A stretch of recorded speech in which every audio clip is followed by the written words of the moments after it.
Good morning. Muy buenos dias. I hope you are well, staying positive, and focused on what you can control. Welcome to Cafecito con Ace.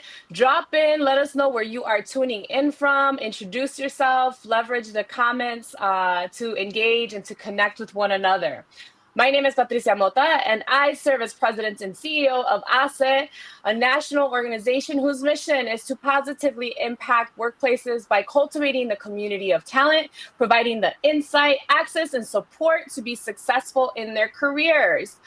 Before we jump in with our special guest, want to remind you all, you may have seen our wrong side, Juntos We Rise, which is our theme for our National Leadership Summit and Award Celebration taking place April 30th and May 1st in Chicago. There you are. The link is active for you to purchase tickets. There's comp codes for our alumni, for folks in the nonprofit space. So please take advantage, as it'll be a great time and opportunity to convene as community, to support, to talk about the latest trends in technology, AI, and most importantly, how are we advancing and supporting our careers. Coaching Corner is also on March 20th. So if you are a mid-career professional looking to help navigate this job market, please sign up. You can find all of this information on our websites. And so please check it out. And so join me in welcoming my good friend and leader in our community, Pam McElvane, who is the CEO, author, and publisher of Diversity MBA Media and Diversity Learning Solutions, a P&L Group holding company.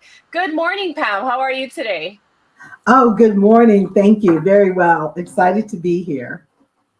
Wonderful. We're excited to have you and this hot topic and conversation that you and I have been discussing for the for years, but I would say a little bit differently the last couple months, regarding diversity, equity, inclusion. And before we jump in, first thing is first. This is Cafecito con Ace. So Pam, please share with our audience, how do you like your coffee prepared, or what is your morning beverage of choice?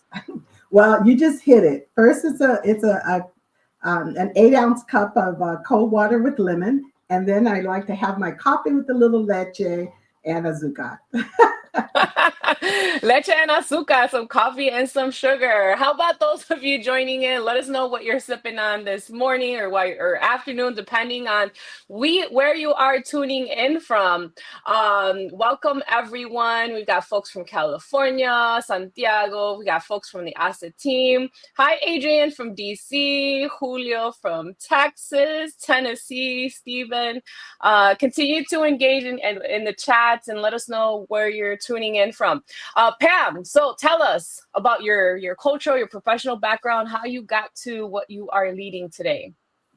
Well, really quickly, first I'll share with you that I actually at age 14 I was able to live a semester in Guadalajara, Mexico, and then in college I actually had an opportunity to studio in Hispana Madrid. So really feel some close connections, and my husband's Puerto Rican and Cuban, so kind of in the community. But I was 20 plus years in corporate America running insurance companies, and now we're celebrating 28 years as an entrepreneur doing this work. And I think I just felt that if I'm going to help people, maybe there's another way that I can help a broader group. And so our publishing organization just grew to where we were able to do research and learning. And here Mm-hmm. we are today, integrating those platforms and being able to have partnerships. And then publishing has been, producing my own books. I did the first one, Skinny on Diversity Recruiting, which I'm touring right now around the world on podcast touring with those. And the second one comes out in late May, the Skinny on Inclusion. So that's pretty much what's going on with me. Yeah, and Pam has joined us for our summit last year and just events throughout the year with ASE, where we've talked about sharing, where we've shared the research at our summit, right, last year, and also talk about best practice for hiring, for recruiting talent. Pam, have built a legacy through publishing, research, learning solutions. So what motivated you to create the Diversity MBA Media, the 3I Research Institute, and the Diversity Learning Solutions? I'll tell you, actually, it really, I believe it evolved over time. We started in publishing. We actually been publishing for 28 years. And from the publishing of Black MBA magazine, we're part of Hispanic MBA magazine, went in and hence launched Diversity MBA magazine, which actually has been its own legacy. And then from that, my board, the Fortune 500 board, talked Mhm. about the value of doing research and benchmarking. And we found that to be not just something that you'd want to do every day, but really find out what real trends and insights for to be able to share back with the organizations to make some real time decisions. And so from doing that for 19 years, that has allowed us to really be a leader in that space. Whereas today, we are one of the resources for major media. And then the learning solution, to be honest with you, through COVID, it really launched. Yeah. We now curate our own content from our research, from the experiences and everything we've done. So they really, while they're separate entities, they really Mhm. work together. And it's a niche to provide, a comprehensive solution where partnerships, with organizations like HACE make sense for us. Mhm. But it just inspired me to try to pivot and do what we can to be a real time asset. Absolutely. And you all have been in many ways. We also may have some folks tuning in because I know several of us are corporate partners, alumni, even staff that have been recognized as one of the top 100 for diversity MBA, for example, and just other ways that you've been able to celebrate and recognize talents across the country that I think is meaningful to do, and so critical. And I know for those that are tuning in, feel free to drop in any questions. I know we've got some folks sharing what they're sipping on, or where they're at, where they're located. So continue to engage and network with one another virtually here. But the hot topic of diversity, equity, and inclusion, right? I just want to, before I ask you, Pam, this next question, I just want to reinforce, emphasize that there is nothing, absolutely nothing unlawful about diversity, equity, and inclusion, right? I think that, we've seen that there's a lot of noise out there. And of course, in the recognition in terms of what parts of the way that diversity, equity, and inclusion has been rolled out can be deemed unlawful when it has to do with preferential treatment. And I think we can, that's a whole like workshop and a whole full day session. And I don't have a legal background. I just want to emphasize that. But there's data and there's research as to why in building diverse, inclusive, equitable teams is important for the business. And it's an economic imperative, especially when you're looking at data and demographics, and we can share more of those resources. But Pam, from your experience, can you share, having worked with Fortune 1000 companies, what differentiates those organizations that are truly embracing the work, right, versus the more of a performative, right, check the Yeah. box approach? Yeah, that's an incredible question, Patricia. I'm sure you can even add to that. But right now, what we're seeing in real time, organizations that have invested in long term into the diversity, equity, and inclusion space, culture, policy, practices, they're still invested for the most part. Although they are in real time reframing how they address Mm-hmm. the acronyms DEI have been so weaponized that it's become unpopular just to use those acronyms. So companies are using diversity, equity, inclusion, belonging, and spelling out, and then they're defining what that means as it aligns to their culture. They're spending more time right now internally than they are externally in ensuring for their workforce that we're here. We're here to commit. Resources are still allocated. They are also employee resource groups are Mm-hmm. still being leveraged. And so that's the biggest difference is that they haven't left. They're also not making a lot of public statements if they don't Yep. have to, getting the targets off their backs. Now, Mm-hmm.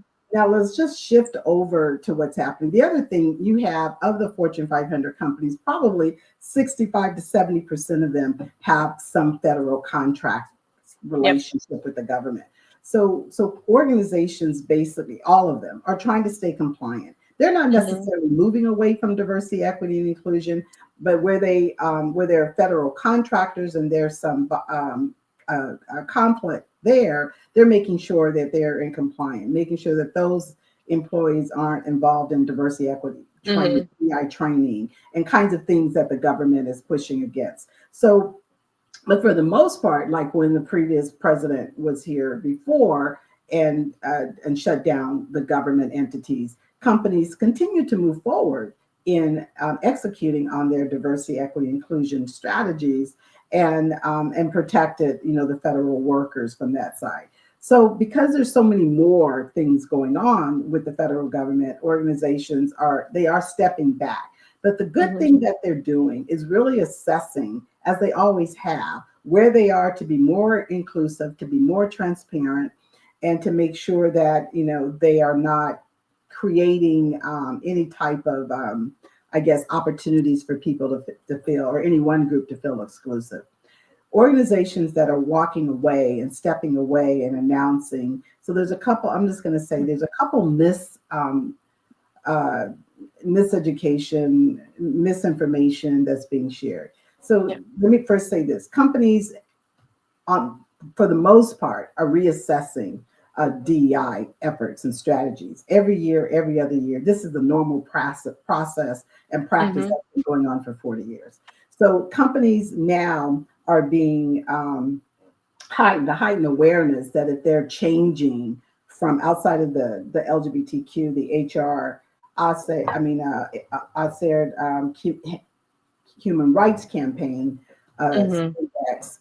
Other than that, per se, companies really are now getting called out for whatever initiative that they're addressing or changing, but they're not leaving DEI. They just may be reframing from some initiatives. And so you have some companies that are getting reputation damage for that. And then you have other organizations that weren't that invested in the first place. They still Hmm. were struggling with DEI and how it showed up. There were still tensions with HR and the diversity and inclusion officer. You still had hiring managers, not necessarily committed to the corporate representation goals and what have you. So those companies were still trying to figure it out and end up finding a way to kind of get out of it. To as you Yeah. said, that checkbox. This was an opportunity for them to leave.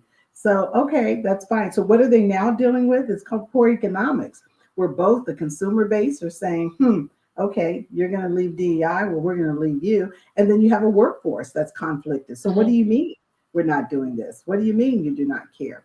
So simply put, organizations that were seriously invested and committed still are. They're just reframing and trying to, see how they can continue to be effective.